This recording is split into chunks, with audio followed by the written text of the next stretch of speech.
चलिए आज हम N2 यानी नाइट्रोजन के लिए सिग्मा और पाई बॉन्ड का निर्माण पर चर्चा करते हैं। N2 में जैसा कि आपको दिखाई दे रहा है इसमें दो नाइट्रोजन आइटम होंगे। कितने? दो नाइट्रोजन आइटम होंगे। ये तो मॉलिक्यूल फॉर्म में है। अगर इसके इलेक्ट्रॉन कॉन्फ़िगरेशन की बात करें हम तो 1s2 आपको मालूम है कि इसका एटॉमिक नंबर 7 और एटॉमिक मास जो है वो 14 होगा। चलिए ध्यान देते हैं 1s2 2s2 2 2 4 ये 7 इलेक्ट्रॉन हमारे पास है, 4 हो गया। अब हमारे पास शेष बचेंगे 3 इलेक्ट्रॉन जो कि जाएंगे 2p में 2p3। इसी तरीके से इस नाइट्रोजन की बात करें 1s2 2s2 2p3। आपको मालूम है S में एक ऑर्बिटल होता है, P में 3। अगले में बात करेंगे सेम ही बात होगी, S में एक, P में 3 ऑर्बिटल। ध्यान दीजिएगा यदि आपके मन में कंफ्यूजन हो रहा है तो केवल 2s में ही होगा, ये कंफ्यूजन गलत है। 1s में भी एक ही ऑर्बिटल होगा, 1s के लिए भी लिख देते हैं हम। आपको मालूम है अकॉर्डिंग द हुंड्स लॉ एक ऑर्बिटल में 2 इलेक्ट्रॉन रह सकते हैं, तो एक क्लॉकवाइज और दूसरा एंटी क्लॉकवाइज। तो जैसे देखिए S में एक ऑर्बिटल है, S में 2 इलेक्ट्रॉन भरे गए हैं, तो जाहिर सी बात है इसमें एक क्लॉकवाइज होगा और एक एंटी क्लॉकवाइज होगा। इसमें भी सेम बात है, एक क्लॉकवाइज एक एंटी क्लॉकवाइज। आपको ये भी पता है अकॉर्डिंग द हुंड्स लॉ किसी भी ऑर्बिटल्स में इलेक्ट्रॉन भरेंगे तो भरते चले जाएंगे क्लॉकवाइज, जब हमारे पास इलेक्ट्रॉन शेष बचेगा दोबारा रिटर्न करेंगे हम एंटी क्लॉकवाइज। जैसे आपको दिखाई दे रहा है P में 3 ऑर्बिटल, हर ऑर्बिटल में 2 इलेक्ट्रॉन भरे जा सकते हैं, टोटल 6 इलेक्ट्रॉन भरे जाएंगे, टोटल 6 इलेक्ट्रॉन भरे जाएंगे। हमारे पास है कितना? 3। लेकिन कि जो भरने का क्रम होगा कि हम तीनों में सबसे पहले क्लॉकवाइज इलेक्ट्रॉन भरते चले जाएंगे। यदि हमारे पास इलेक्ट्रॉन अवशेष बचता है तो हम यहाँ से फिर से क्या करेंगे? एंटी क्लॉक भरेंगे। बट यहाँ पर 3 ही इलेक्ट्रॉन है, 3 ऑर्बिटल है, एक इलेक्ट्रॉन हमने भरा, हमारे पास कोई शेष इलेक्ट्रॉन नहीं बचा। इसकी वजह से हम किसी भी ऑर्बिटल में एंटी क्लॉक इलेक्ट्रॉन नहीं डालेंगे। सेम ही चीज इसके लिए भी होगा। अब इलेक्ट्रॉन भरने के बाद हमको एक चीज दिखाई दे रही है। क्या दिखाई दे रहा है? सबसे पहले तो ये जान लेते हैं कि p ऑर्बिटल्स के नेम है। जैसे ये 2p के 3 ऑर्बिटल है तो 2p के 3 ऑर्बिटल्स के नेम है। इसको कहेंगे 2px, इसको कहेंगे 2py, इसको कहेंगे 2pz। सेम बात इसके लिए भी 2px 2py 2pz। अब हमें अगर आप सिग्मा पाई बॉन्ड की बात करें और आगे हाइब्रिडेशन पढ़ना होगा तो हाइब्रिडेशन में एक चीज बताई जाती है कि हमेशा ओवरलैपिंग में वही ऑर्बिटल्स पार्टिसिपेट करते हैं जो क्या हों? अर्धपूरित हों। क्या हों? अर्धपूरित हों। जैसे BBT वैलेंस बॉन्ड थ्योरी में भी आपको ये चीज बताई जाती है। अब आगे बात करते हैं अर्धपूरित का मतलब ये हुआ एक ऑर्बिटल में 2 इलेक्ट्रॉन होते हैं, एक हो एक ना हो, 2 का आधा एक ही तो होगा, तो यानी एक इलेक्ट्रॉन है। अब हमें दिखाई दे रहा है कि ये ऑर्बिटल पूरित है, पूरित मतलब इसमें 2 इलेक्ट्रॉन होना चाहिए, 2 इलेक्ट्रॉन ऑलरेडी हैं। इसमें भी देख लीजिए 2 है, इन तीनों में क्या है? एक इलेक्ट्रॉन होना चाहिए 2 2, तभी ये पूर्ण होंगे। अभी ये पूर्ण नहीं है, अर्धपूर्ण है। रिक्त कक्षक भी भाग लेते हैं बॉन्ड निर्माण में BBT के अनुसार, लेकिन यहाँ के लिए नहीं, बट की कोऑर्डिनेशन कंपाउंड्स में ऐसी चीजें आती हैं। अभी हम यहाँ क्या पढ़ रहे हैं? यहाँ पे कोवैलेंट बॉन्ड बन रहे हैं। चलिए नेक्स्ट स्टेप की बात अगर हम करें तो यहाँ मुझे इतनी बात क्लियर हो रही है कि हमें इस नाइट्रोजन में 2p के 3 अर्धपूरित कक्षक मिल रहा है और इस नाइट्रोजन में भी 2p के 3 अर्धपूरित कक्षक भाग ले रहे हैं। लेकिन ध्यान दीजिएगा 3 अर्धपूरित कक्षक कौन कौन से हैं? 2px 2py 2pz। यहाँ 2px 2py 2pz आपको अगर हम बता दें according the bore electron configuration, nitrogen के बाइथन कोष में कितने इलेक्ट्रॉन होते हैं? 5 होते हैं, 3 की जरूरत होती है। तो देखिए यहाँ 3 अर्धपूरी पर 3 पा जाएंगे, इनका अस्तित्व पूरा हो जाएगा। इनमें भी बात वही है, तो अस्तित्व तब तक नहीं पूरा होगा जब तक ये लोग इलेक्ट्रॉन का साझा नहीं करेंगे। तो अब देखिए 3 अर्धपूरी किनका है? 3 अर्धपूरी किनका है? इनका वाला साझा इनके साथ, इनके वाले का साझा इनके साथ, और दोनों की वैलेंसियां पूरी हो जाएंगी। इसी से बॉन्ड का निर्माण होगा। चलिए ध्यान देते हैं। अब px और px, py, pz, 3 अर्थात एक्सिस आप 3 जानते हैं, x, y और z। चलिए इस नाइट्रोजन के लिए हम बात करते हैं। शायद आपको भी मालूम होगा कि s ऑर्बिटल का जो s ऑर्बिटल के लिए हम स्फेरिकल यूज करते हैं, p के लिए डबल और d के लिए डबल डबल। एक लूप छोटा एक लूप बड़ा, ये भी मैंने आपको पहले से बता दिया है। नेक्स्ट टाइम की बात करते हैं, जो हमारे पास एग्जांपल दिया गया है इस पे चर्चा किया जाए। अब इस पे यदि हम चर्चा करें तो हमें दिखाई देगा px, py, pz। तो यानी p का क्या इस्तेमाल करेंगे? डंबल। जैसे अभी मैंने बताया है कि p के लिए हम क्या डंबल इस्तेमाल करते हैं, तो डंबल x एक्सिस पर, एक डंबल y एक्सिस पर और एक डंबल z एक्सिस पर। चलिए ध्यान देते हैं इस नाइट्रोजन के लिए। जैसे मान लीजिए कि हमने एक एक्सिस नहीं, एक डंबल इस्तेमाल किया और इसको हमने कह दिया pz, दैट्स राइट। और इसी के लिए एक डंबल इस्तेमाल करेंगे जिसको हम py नाम दे देंगे। ये देखिए, ये डंबल किस पे इस्तेमाल कर रहे हैं? py। अब एक डंबल और होगा, कौन सा? px का। चलिए अभी ध्यान देते हैं। ध्यान रहे आपको, इसीलिए मैं अलग अलग कलर में यूज कर दे रहा हूं ताकि आपको px, py और pz को समझने में कोई दिक्कत ना आए। ये आपका कौन सा है? px। जो है वेरी प्रॉब्लम, तीनों के पास एक एक इलेक्ट्रॉन है अर्धपूरी। अब एक नाइट्रोजन, इस नाइट्रोजन का ये बना तो इस नाइट्रोजन का भी ऐसे ही बनेगा, आपको स्पष्ट दिखाई दे रहा होगा। चलिए इसके लिए भी हम बना लेते हैं। कौन से एक्सिस पे बना रहे हैं? z एक्सिस मान रहे हैं इसको। इसको हमने pz मान लिया। नेक्स्ट की बात करें तो y एक्सिस पर ये डंबल इस्तेमाल करेंगे। चलिए इसको भी हो गया।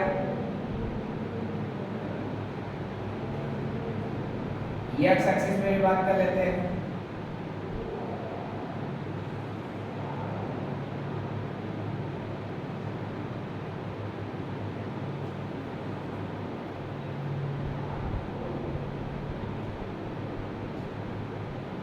ये हमारा px है,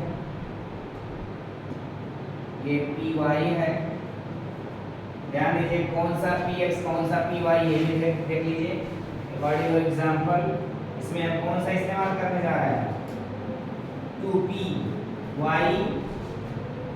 ठीक, और 2px और 2pz, ये हम इस्तेमाल करने जा रहे हैं। लिख देते हैं, कौन सी प्रॉब्लम नहीं है, क्योंकि मैं स्पेशली एक एग्जांपल पर चर्चा कर रहा हूँ। इस नाते यहाँ 2pz लिख सकते हैं, लेकिन अकॉर्डिंग अगर आप सिग्मा fy बॉन्ड बताने जा रहे हैं तो आप केवल pz या px लिखेंगे। ध्यान रखिएगा इस बात का, क्योंकि मैं स्पेशल एक एग्जांपल बात कर रहा हूँ। अब इस एग्जांपल में 2p इस्तेमाल हो रहा है, इस नाते 2p लिख सकते हैं। चलिए यहाँ हम थोड़ा सा चेंज करना चाहेंगे। अब आप सोच रहे हैं काहे करना चाहेंगे, तो काहे के लिए चर्चा यह है कि देखिए अभी इन ऑर्बिटल का इस ऑर्बिटल का ओवरलैपिंग होगा, तो एक z इधर लिख दें तो थोड़ा सा अच्छा रहेगा। चलिए इसको भी सुधारने की कोशिश करते हैं। अगर ओवरलैपिंग होगी, ओवरलैपिंग में इन टू इन ओवरलैपिंग अगर होता है तो आपका सिग्मा बॉन्ड बनता है, और अगर लेटरल ओवरलैपिंग होगा तो उसके लिए पाई बॉन्ड बनेगा। चलिए ध्यान देते हैं, ये हमारा 2pz है और ये हमारा 2py है और ये हमारा 2px है। अब नेक्स्ट बात पे देखते हैं, मुझे मालूम है कि हर ऑर्बिटल्स के पास एक एक इलेक्ट्रॉन मौजूद है। यदि आप चाहो तो दिखा भी सकते हो। चलिए दिखा देते हैं, ज़्यादा बेस्ट रहेगा। जैसे देखिए एक इलेक्ट्रॉन यहाँ होगा, एक यहाँ है,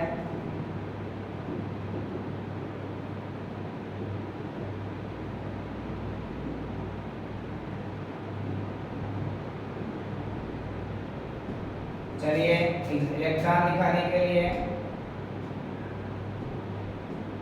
एक इलेक्ट्रॉन यहाँ, एक इलेक्ट्रॉन यहाँ, एक इलेक्ट्रॉन यहाँ पर, एक इसके पास भी है, एक इसके पास है और एक इसके पास।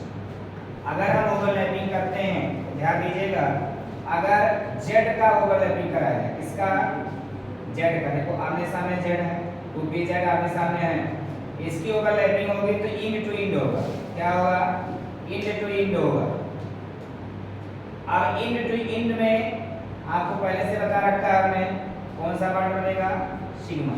तो चलिए पहले इन दोनों का क्या करा देते हैं, इंड टू इंड ओवरलैपिंग करा। देखिए एक सिरा नहीं मैच करेगा, केवल एक ही सिरा में ओवरलैपिंग होगी।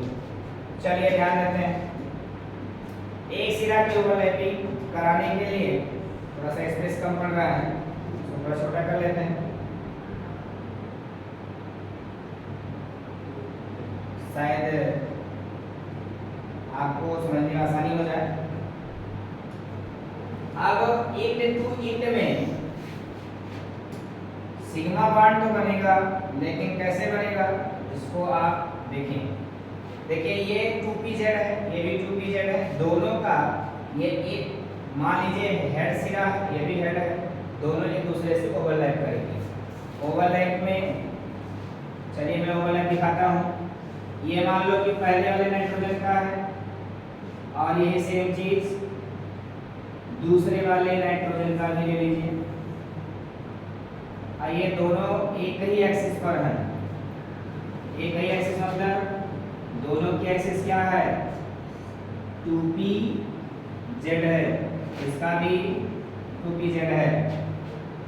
अब आपको दिखाई दे रहा है एक इलेक्ट्रॉन यहाँ, एक इलेक्ट्रॉन यहाँ, दोनों इलेक्ट्रॉन का क्या हो गया, साझेदारी हो गई। ओवरलैपिंग का मतलब ये हुआ इलेक्ट्रॉन इसका वाला इसका इसके लिए और इसका वाला इसके लिए, यानी क्लॉक एक एंटी क्लॉकवाइज इलेक्ट्रॉन इसमें फील हो जाएंगे। चलिए इलेक्ट्रॉन दिखा देते हैं। अगर आप इलेक्ट्रॉन नहीं दिखाना चाहते हैं तो आप ऐसा भी इसको कलर कर सकते हैं, क्योंकि यहाँ ओवरलैपिंग हो रही है ना। चलिए ध्यान दीजिए, अब जेड जेड की ओवरलैपिंग हो गई। कैसी ओवरलैपिंग हुई, head to head, end to end हो रहा है। लेकिन अगर हम y और x की बात करेंगे तो हमें नहीं दिखाई दे रहा चांस कि इसमें हेड टू हेड ओवरलैपिंग हो पाएगी। ओवरलैपिंग दो तरीके से होती है, एक इंड टू इंड होता है, जैसे ये आपको दिखाई दे रहा है इंड टू इंड है, और एक ओवरलैपिंग होती है लिटरल। लिटरल मतलब जैसे ये कोई है डंबल है, पी ऑर्बिटल है, अब नेक्स्ट पी ऑर्बिटल आए आए देखिए ऐसे हो जाए। देखिए एक जगह यहाँ ओवरलैपिंग हुआ और एक यहाँ हुआ, इसको हम कहते हैं लिटरल ओवरलैपिंग या पार्श्वीय व्यापन कहते हैं। तो इसके अनुसार यहाँ पर पाई बॉन्ड बनता है और हमें स्पष्ट दिखाई दे रहा है कि जेड जेड में तो हेड टू हेड था, ओवरलैपिंग संभव था, लेकिन px और py में संभव नहीं है। चलिए ध्यान देते हैं, इन दोनों के लिए p और y भी बना लें हम। हमने क्या किया था, इसका py देख लेते हैं और इसका भी py होगा। दैट्स राइट, ये py 2py है ये, और ये भी 2py। एक इलेक्ट्रॉन इस ऑर्बिटल में है, एक इलेक्ट्रॉन इसके लिए है, लेकिन इनमें कौन सी ओवरलैपिंग होगी, लिटरल होगी। कौन सी, लेटरल, जैसे देखते हैं हम इनमें दोनों सिराएं जुड़ेंगी, ये देखिए यहाँ और यहाँ, समझ में आई बात? तो कितना एक पाई बॉन्ड बनेगा, यानी अगर दो ऑर्बिटल का लेटरल ओवरलैपिंग होता तो भी एक ही बॉन्ड बनेगा, और अगर इनट्विन्ड होता तब भी एक ही बनेगा, बट जो लेटरल ओवरलैपिंग हो रही है उससे बने बॉन्ड को हम पाई बॉन्ड कहते हैं, और अगर हेड टू हेड हो रहा है तो उससे बने बॉन्ड को हम सिग्मा बॉन्ड कहते हैं। यानी यहाँ हेड टू हेड हुआ है तो इसको सिग्मा बॉन्ड बोलेंगे, और ये पी वाई में क्या हुआ है, लिटरेट हो रहा है, पार्शियल व्यापन हो रहा है, तो यहाँ एक पाई बॉन्ड बन गया। लेकिन अभी देखिए हमारे दो ऑर्बिटल का काम हुआ, अभी दो ऑर्बिटल का हुआ, यानी वाई वाई का ओवरलैपिंग हो गया और जेड जेड का हो गया, अभी एक्स का बाकी है, एक्स ऑर्बिटल की ओवरलैपिंग बाकी है। चलिए क्या करते हैं, एक्स वाले के भी देख लेते हैं। अब देखिए ये यहाँ पर क्या है, पी एक्स है, और यहाँ पर भी होगा। अब थोड़ा सा हम चेंज कर लें, एक्स इधर दिखा दें तो चल जाएगा। ये थोड़ा आसानी होगी ओवरलैप कराने में, कलम मोटी हो गई। चलिए ध्यान देते हैं, ये आपका 2px था और ये इस वाले का 2px है, दोनों के बीच में कौन सा ओवरलैपिंग संभव है तो आपको स्पष्ट दिखाई दे रहा होगा। इसमें संभव है हेड टू हेड नहीं हो सकता, इसमें वही होगा जो हम चाहते हैं। क्या चाहते हैं, यहाँ पर पाई बॉन्ड बन जाए, देखिए यानी 2px में भी लेटरल ओवरलैपिंग हुआ, 2py में भी लेटरल ओवरलैपिंग हुआ, और 2pz में कौन सा ओवरलैपिंग हुआ, हेड टू हेड हुआ। अर्थात 2pz में हेड टू हेड हुआ तो कौन सा बॉन्ड बनेगा, सिग्मा बनेगा। 2pyy का लेटरल हुआ है, पाई बनेगा, और 2pxx का लेटरल हुआ है तो पाई बनेगा। चलिए अब ये आपको यहाँ कौन सी ओवरलैपिंग हुई है, यहाँ PP का ऑन द एक्सिस ओवरलैपिंग हो रहा है, ठीक है, और यहाँ x एक्सिस का क्या हो रहा है, लेटरल ओवरलैपिंग हो रहा है, y y का क्या हो रहा है, लेटरल ओवरलैपिंग हो रहा है। चलिए एग्जांपल के तौर पर इसको थोड़ा सा और छोटा करते हैं, ऊपर कर लेते हैं, आपको दिखाई दे रहा होगा। अब देखिए ये वाला जो डायग्राम आपको दिखाई दे रहा है, ये डायग्राम कौन सा है, N2 का, N2 में से N का, एक N ये है, एक N, एक नाइट्रोजन का ये, एक नाइट्रोजन का ये है। तो चलिए ये वाला नाइट्रोजन हम लिखते हैं यहाँ बहुत अच्छे से, देखिए ये वाला नाइट्रोजन है। अब आगे बात करते हैं ये वाला नाइट्रोजन, अब आ जाते हैं यहाँ जहाँ ओवरलैपिंग हुई है, px और pz और pz की जो ओवरलैपिंग यहाँ हुई है ना, कौन सा बॉन्ड बनेगा, सिग्मा बॉन्ड बनेगा। अब देखिए इसको हम पीले कलर में लिखा है, इसको हम पीले कर लेते हैं, देखिए ये कौन सा बॉन्ड है, सिग्मा। यहाँ देखिए ये ओवरलैपिंग व्हाइट से दिखाए थे, तो इसको भी चलिए व्हाइट से कर लेते हैं।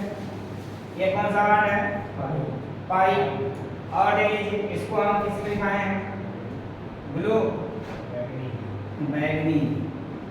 तो देखिए तीन बॉन्ड बना, तीन बॉन्ड आपको एकदम बढ़िया दिखाई दे रहा होगा। अब देखिए अगर आपसे पूछा जाए कौन सा सिग्मा कौन सा पाई, तो कलर से तो क्लियर है, बट लिख देते हैं, चलिए लिख देते हैं। ये कौन सा बॉन्ड है, सिग्मा, ये कौन सा है, और ये कौन सा है, यानी हमको ये बहुत बढ़िया दिखाई दे रहा है कि दोनों नाइट्रोजन के बीच में दो सिग्मा एक पाई, कि दो पाई एक सिग्मा, दो पाई एक पाई। थैंक यू, हमें लगता है आप समझ गए। और कोई प्रॉब्लम अगर आपको आती है